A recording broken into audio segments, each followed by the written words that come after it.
Amanhã será chamado o dia D para a Base Nacional do Currículo Ensino Médio. O Ministério da Educação articulou uma consulta pública e ela vai reunir milhares de professores em escolas espalhadas pelo país. Vamos falar sobre o documento. Para a gente poder entender, e você também, os professores, os pais, etc., nós temos aqui duas convidadas. A representante do Conselho Nacional de Secretários de Educação, Valéria de Souza. Valéria, muito obrigado pela gentileza. Obrigada. E também, muito obrigado. E também aqui a doutora em Educação, membro da campanha nacional pelo direito à educação e da rede escola pública e universidade, que é a professora doutora Ana Paula Corte. Ana, muito obrigado pela gentileza também. Obrigada. Bom, Valéria, primeiro eu gostaria que você explicasse para a gente o que é exatamente, né, essa base nacional. Pois é um documento super importante para a educação pública, a educação brasileira, porque ela traz as referências para que a gente possa pensar o fazer da escola, a ação pedagógica da escola. É um documento que a professora vai ter bastante oportunidade de discutir, espero aqui. Ele é controverso, ele não é simples, né? Mas ele vem de uma discussão de vários anos e ele é um referencial para que os estados possam fazer o seu currículo da educação infantil ao ensino médio. Então, é o que o aluno deve aprender, as competências básicas que os alunos devem adquirir ao final da escolarização da educação básica. Valéria, para eu entender que sou leigo, O senhor é professor, eu dei um então pouquinho você de aula, entende. mas eu sou leigo. Explica o seguinte, qual é a principal polêmica que essa proposta contém? Pois tem algumas questões que são sempre, toda vez que a gente faz uma mudança, ela gera algum tipo de discussão. Eu acho que o mais importante, ao meu ver, não são as polêmicas, são os possíveis desafios que a gente enfrenta na educação pública, mas é na educação brasileira. Quando a gente trabalha com os indicadores, a gente verifica que, em especial o ensino médio, nós não temos um bom resultado. Não tem um bom resultado no ensino médio. Bom. Não temos. Então, essa questão, eu acho que, conversando com a professora, né, também sou professora, né, pesquisadora da PUC, doutora em educação, eu acho que a gente vai debater, podemos debater um pouco mais isso. E para nós, eu estou aqui fazendo o papel, então, do espectador. De mediador. De mediador e do espectador. Por favor, Ana. Olha, eu acho que a polêmica da Base Nacional Comum Curricular, ela é realmente uma polêmica grande, né? Acho que uma primeira questão que surge é que a proposta de uma Base Nacional Comum Curricular, quando ela surge há anos atrás, ela surge como uma proposta para a educação básica, né? Uhum. E nesse momento, nessa conjuntura que nós temos, a base foi fatiada, né? Porque ela foi apresentada para o ensino fundamental, aprovada para o ensino fundamental, e a Base Nacional do Ensino Médio foi retirada de discussão, né? Então, a gente teve a retomada, né, dessa proposta recentemente, muito recentemente, a apresentação da base para o ensino médio, o que de alguma maneira compromete essa proposta de ser uma base pensada para o conjunto da educação básica, né? E, de fato, a base do ensino médio, ela vai ter muitas diferenças em relação à base do ensino fundamental.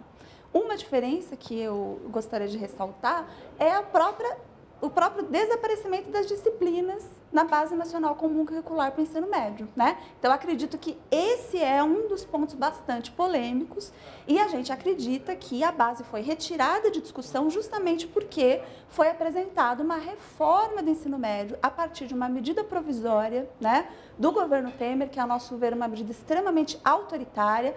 Não se tem notícia no nosso país de uma reforma educacional nacional dessa monta feita por medida provisória. É a primeira vez que a gente tem a medida provisória usada para fazer uma reforma educacional. Então, Valéria, por favor. Autoritária.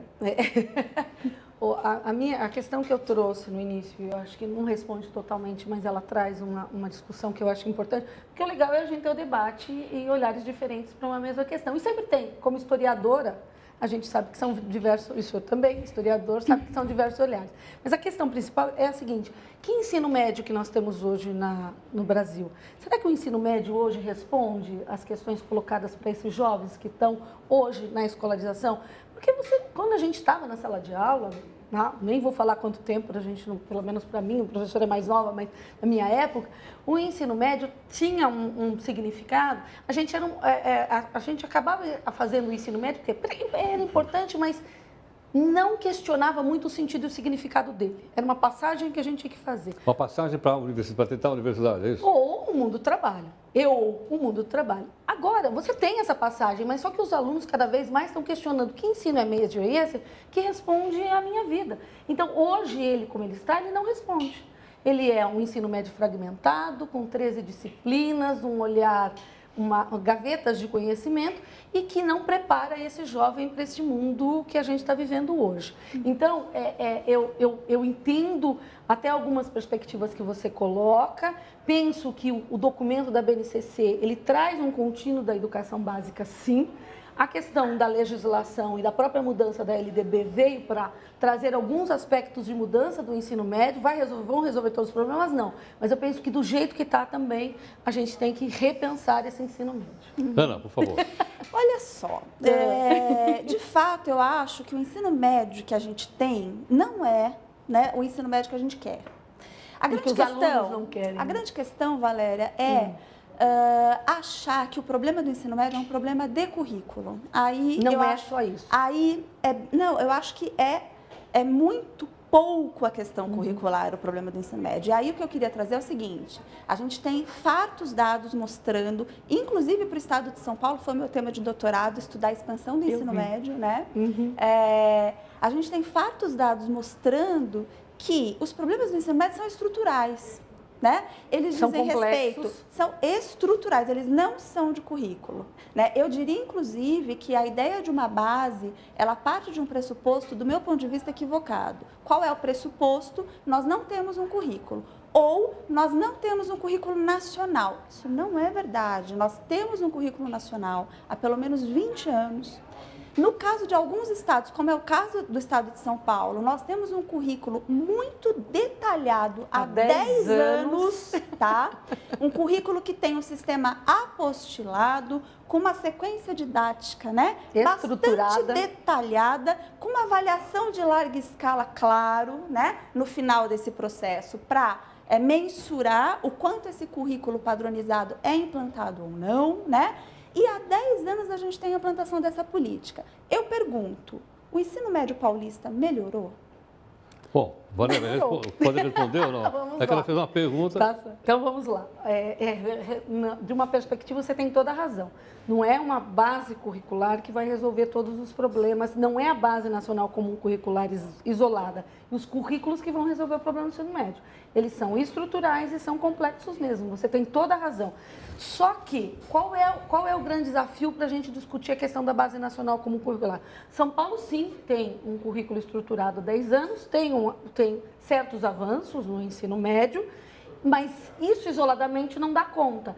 E a Base Nacional Comum Curricular não é olhar São Paulo que está numa etapa, você tem que pensar isso no Brasil. No Brasil você não tem tantas experiências assim de um currículo estruturado. E quando o aluno, o jovem, menino ou menina está na escola, a gente tem que pensar ele no Brasil. Então você imagina em outros estados brasileiros como é que uma base pode minimizar essa heterogeneidade no país. Então, é nessa perspectiva que a base vem. E a base, você sabe muito bem, né, professora? A base não é o currículo.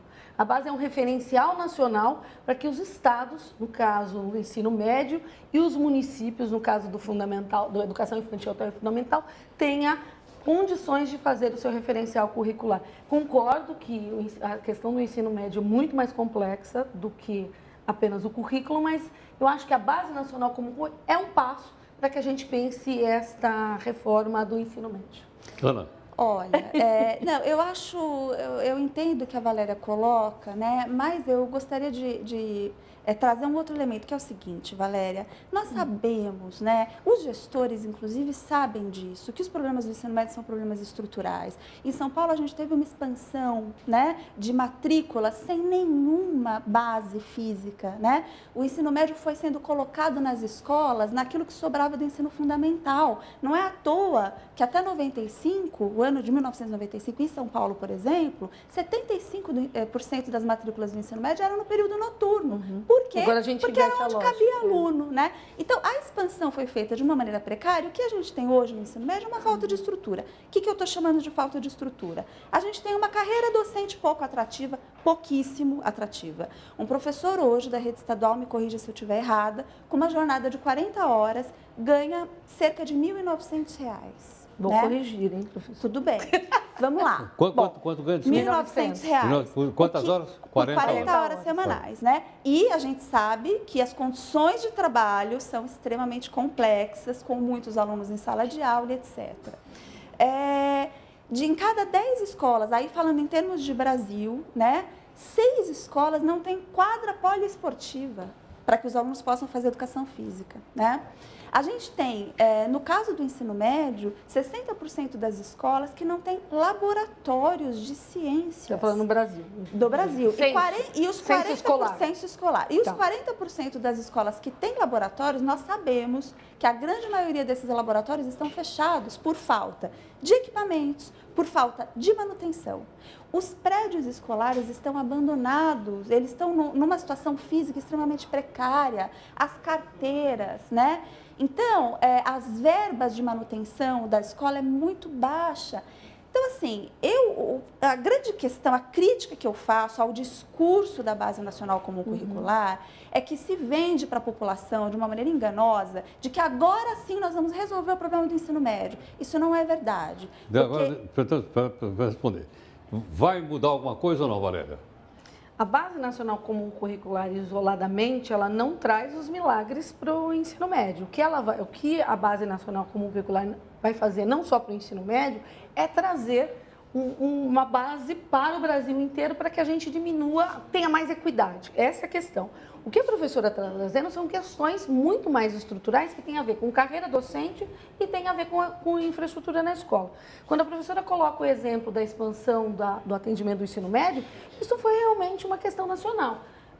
Os dados que você trazem são verdadeiros. A partir da década de 1990, nós vamos ter um acesso da população que vai se formando no ensino fundamental anos finais e tem uma pressão para ser atendido no ensino médio. O que os sistemas de ensino fazem? Atendem. Muitas vezes, eu estou falando no Brasil, atendem em vários casos noturno, porque era o que é possível, porque tinha uma defasagem de idade série, isso é dado de realidade. Você tem uma defasagem de idade série entre a década de 1980 e a década de 1990, em que o aluno... Eu dava aula nessa época, eu estava na sala de aula dando aula no noturno. Então, você tinha uma turma de alunos, eu também? Não, achei que não, hein? Mas tudo bem. Você tem um número de alunos que vem mais velho para a escola naquele momento. Agora, não. Essa correção de idade série ela tá minimizada, ela não está totalmente resolvida, mas ela é muito melhor do que 20 anos atrás. Os alunos estão cada vez na sua idade certa, naquela faixa etária, dentro da escolarização. Que atendimento que nós temos que fazer? Nós temos que trazer, e esse é um movimento que o Brasil está fazendo, trazer esses meninos de diurno, porque eles estão de 14 anos entrando no ensino médio. Então, este movimento, a base não vai dar respostas para ele. Mas o que pode dar respostas a isso é o ensino médio ser uma agenda nacional para atendimento. Ana, por favor. Então, acho que você tocou num ponto interessante, né? Em parte, né, a correção de fluxo do ensino médio, ou seja, a diminuição da idade, né, a adequação da idade série, também teve a ver com o deslocamento de muitos alunos para a educação de jovens e adultos, né? Que, aliás, é uma política extremamente secundarizada no governo paulista e também, de certa maneira, Valéria, na proposta da base, a educação de jovens e adultos, como é que ela é contemplada, né? A educação especial, como é que ela é contemplada? Como é que a questão da diversidade, né? A educação quilombola, como é que ela é contemplada? Ou seja, também a lógica de uma base nacional comum curricular, da maneira como ela está sendo colocada hoje, do meu ponto de vista, ela pensa num currículo universal, desconsiderando uma série, né, não só de desigualdades, mas também de diferenças que a gente precisa olhar, né? No caso de São Paulo, por exemplo, existe uma política de fechamento de turmas de sala na educação de jovens e adultos, né? A gente percebe, claro, há um discurso, né, muitas vezes do governo dizendo que há uma falta de demanda. A gente sabe que a demanda por populações com baixa escolarização em São Paulo é extremamente alta. Enfim, eu acho que tem outras questões também que a base não contempla e que dizem respeito ao atendimento desses diferentes grupos que são grupos vulneráveis do ponto de vista dos seus direitos de uma maneira geral e também em relação ao seu direito à educação. Por favor. Bom, então, na verdade, a Base Nacional Comum Curricular, ela não vai resolver os problemas, por exemplo, do atendimento à educação de jovens e adultos. É uma política específica que, não do ponto de vista curricular, eu estou dizendo, do ponto de vista do atendimento da educação de jovens e adultos. Ela é uma política específica, necessária. A gente sempre achou que uma hora não ia precisar mais de educação de jovens e adultos. Nosso sonho é esse, que todos façam um percurso que não precise voltar, que estejam alfabetizados, que estejam concluindo a sua educação básica e a posteridade de estudos na idade certa, que não precisaria. Infelizmente, hoje no Brasil, a gente precisa ainda e tem que oferecer a educação de jovens e adultos. Na perspectiva da base, ela abre esse espaço para esse debate, mas ela não está trabalhando diretamente com essa população, mas ela dá condição para que cada Estado brasileiro pense o seu currículo a partir dela. A base não vai trabalhar com as perspectivas que a professora coloca de infraestrutura ou estrutural, da perspectiva estrutural. Eu acho que penso que o que ela pode trazer e o que a gente pode exigir dela é um documento referencial para o Brasil para uma discussão curricular de equidade. É para isso, porque às vezes a gente cria uma expectativa de que um documento vai resolver problemas que não estão na sua responsabilidade de resolver. Okay. Quando a gente falar de reforma do ensino médio, não sei, eu acho que hoje aqui não é o momento, até acho que seria um bom espaço aqui, aí sim, quando a gente pensa em repensar o modelo do ensino médio, aí essas expectativas podem não estar todas resolvidas, mas pode ter um caminho para que isso aconteça. Ana. Pois é, Valéria, mas o problema é que o governo federal vende a Base Nacional Comum Curricular como exatamente a medida que vai melhorar a educação brasileira. Então, eu concordo com você, você acabou de dizer, a base não vai tocar nos problemas estruturais da educação. Não é esse o objetivo dela, né? Ok, mas o que eu estou querendo dizer é o seguinte, a base vai incidir muito pouco sobre os reais problemas da educação brasileira. Agora, de fato, fazer uma reforma curricular é muito mais barato, é muito mais, vamos dizer, do ponto de vista eleitoral é muito mais interessante, né? Quer dizer, você faz todo um barulho prometendo para a população que agora sim nós vamos mudar a educação do país. E, na verdade, você não mexe nos aspectos estruturais, né? E como você bem colocou, na verdade, quais serão as reais mudanças que a gente vai ter do ponto de vista da qualidade da educação? Eu não consegui ainda entender, do seu ponto de vista, quais seriam exatamente esses melhores resultados, essa melhor qualidade, o que a base tem a contribuir. Então, vamos lá. Tendo em vista que a gente já tem uma base, que a gente já tem um currículo nacional e tendo em vista que a gente já tem um currículo estruturado em São Paulo há 10 anos.